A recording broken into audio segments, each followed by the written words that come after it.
ఓం శాంతి. ఈరోజు మురళీ డేట్ 30/6/2025. మురళీ సారాంశం. మధురమైన పిల్లలు, మిమ్మల్ని జ్ఞానంతో శుద్ధమైన సుగంధమయమైన పుష్పాలుగా తయారు చేసేందుకు బాబా వచ్చారు. మీరు ముళ్ళలా అవ్వకూడదు, ముళ్ళని ఈ సభలోనికి తీసుకురాకూడదు. ప్రశ్న: ఏ పిల్లలైతే ఈ స్మృతి యాత్రలో కృషి చేస్తూ ఉంటారో వారి గుర్తులేమిటి? జవాబు: స్మృతి విషయంలో కృషి చేసే పిల్లలు ఎంతో సంతోషంలో ఉంటారు.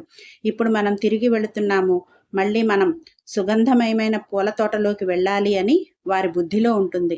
మీరు స్మృతి యాత్ర ద్వారా సుగంధమయంగా అవుతారు మరియు ఇతరులను కూడా తయారు చేస్తారు.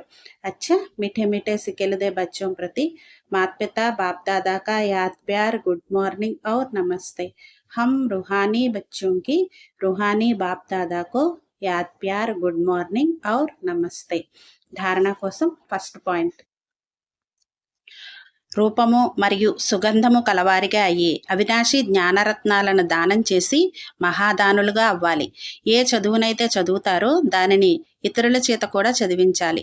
సెకండ్ పాయింట్: ఏ విషయంలోనూ తికమక పడకూడదు, భయపడకూడదు. మిమ్మల్ని మీరు సంభాళించుకోవాలి. నేను ఎటువంటి పుష్పాన్ని, నాలో ఎటువంటి దుర్గంధము లేదు కదా అని మిమ్మల్ని మీరు ప్రశ్నించుకోవాలి. వరదానం: దృఢ సంకల్పం ద్వారా బలహీనతల రూపీ కలియుగీ పర్వతమును సమాప్తం చేసే సమర్థి స్వరూప భవ.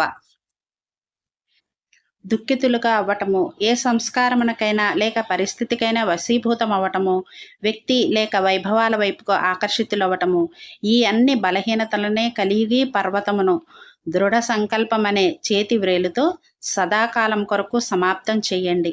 అనగా విజయులుగా అవ్వండి. విజయము మా మెడలోని హారము. సదా ఈ స్మృతి ద్వారా సమర్థ స్వరూపులుగా అవ్వండి. ఇదే స్నేహమునకు రిటర్న్ ఇవ్వటం. సాకార తండ్రి ఏ విధంగా స్థితిలో స్తంభంగా అయ్యి చూపించారో అలా బాబాను అనుసరించి సర్వగుణాల స్తంభంగా అవ్వండి. స్లోగన్: సాధనాలు సేవ కొరకు, విశ్రాంతి ప్రియులుగా అయ్యేందుకు కాదు. అచ్చ. ఓం శాంతి.